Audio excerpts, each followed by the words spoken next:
درنو لیدونکو په دې اړه موږ د کابل په سټوډیو کې د مدني ټولنې یو فعال غړي احمدشاه ستانکزي ته بلنه ورکړې ده چې د اندېښنو او اعتراضونو په هکله باندې خپل نظر تاسو سره هم شریک کړي. ستانکزي صاحب تاسو ته سلام وایم، ستړي مه شئ. پوښتنه مې دا کوله چې د کابینې نه اعلانېدل به په ټولنه څه ډول اغېز وکړي مجموعاً؟ زه هم تاسو ته سلام وړاندې کوم او ګرانو لیدونکو ته. لکه څنګه تاسو اغېزې خو موږ هر ورځ وینو، امنیت نشته ده، اقتصادي وضع په ډېر ناوړه وړ باندې ده، او همداسې کار نشته، روزګار نشته، خلک ډېر په تشویش کې دي.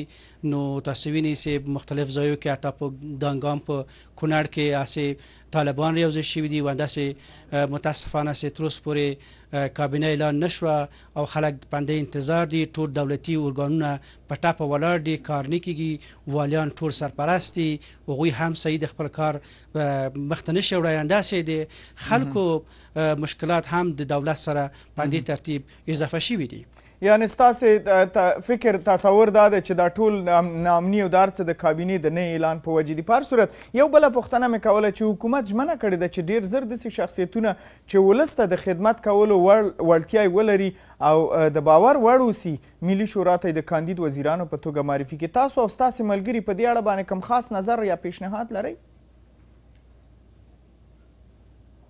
موږ پیشنهاد واضح ده، تل همدا پیشنهاد و چې د بشر د حقوق کوم ناقضین چې دوی نه وي، په کار وړ خلک وي، ښه مدیریت ولري، او اوس یې کړی چې د دې بحران سره خلک موږ ولس وباسي، په دواړو سترګو خلک یې مني. خو متاسفانه اصلا خبره دا نه ده، جنجالونه د دوی په خپل منځ کې دي، د دوی ټیمونو په منځ کې دي، دا د مذهبي او قومي ټیکهداران چې شاوخوا د دوی راټول شوي دي. متاسفانه چې دا مسله په همدې ترتیب په ټاپه ولاړ ده، او متاسفانه تر اوسه پورې ونه شو کړی چې دوی د خپله کابینه اعلان کړي.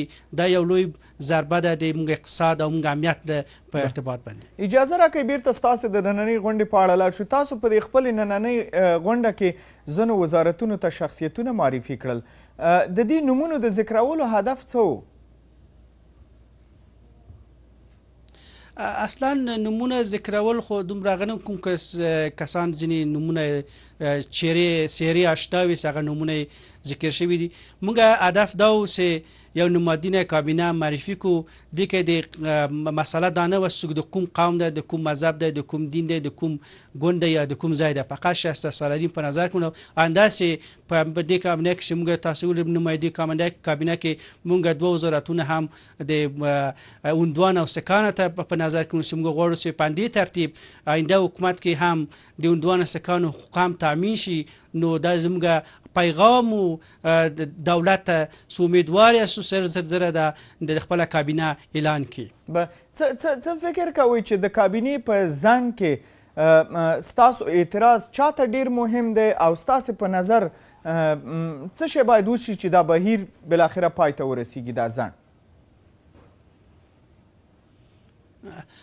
موږ پیام همدا و چې زر ته زر دا کابینه اعلان شي، او موږ د سیاسي ډلو ټاپلو څخه هم هیله کوو د خپل غږ چې د خپل د کوم منافع په ارتباط باندې دوی تر اوسه پورې چوپ پاتې شوي دي. همداسې پارلمان هم د خپل غږونه جګ کړه. متاسفانه چې بیا هم لړو د همدغه رهبرانو په ګونډوس دوی ته په ګونډوس او د لاسونه یې مچي کړه.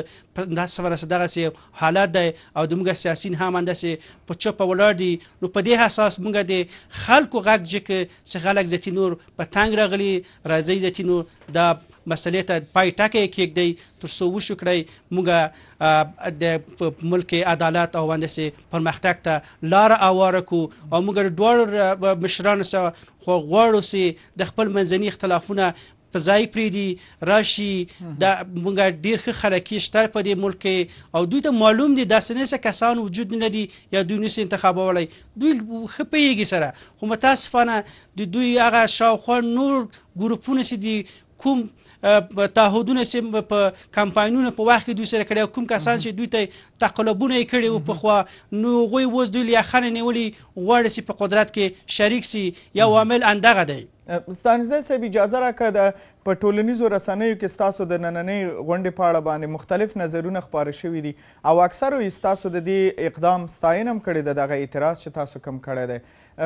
پوښتنه اوس همدا ده چې ډېرو داسې نیوکه هم کړې ده چې ځینې مدني فعالان اصلا د سیاسي ډلو پورې تړاو لري. تاسو د مدني ټولنې تعریف په مجموع کې څنګه بېطرفه ثابتولی شئ چې دوی بېطرفه دي او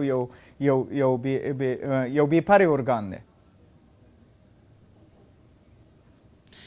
دا مسئله خو واضح ده. متاسفانه ځینې داسې درته ووایم چې سیاسي ډلې ټپلې چې دي متاسفانه په افغانستان کې مکمل بدنام سوي دي او دوی ځینې وخت د ځینې علاقو د ځینې اشخاصو په واسطه باندې د خپل پیغامونه خپروي چې دغه باعث شوی دی چې د ځینې د عام خلک داسې فکر کوي چې مدني ټولنې هم د دې سیاسي او دولت په ګټه ځینې وخت خبرې اترې کیږي.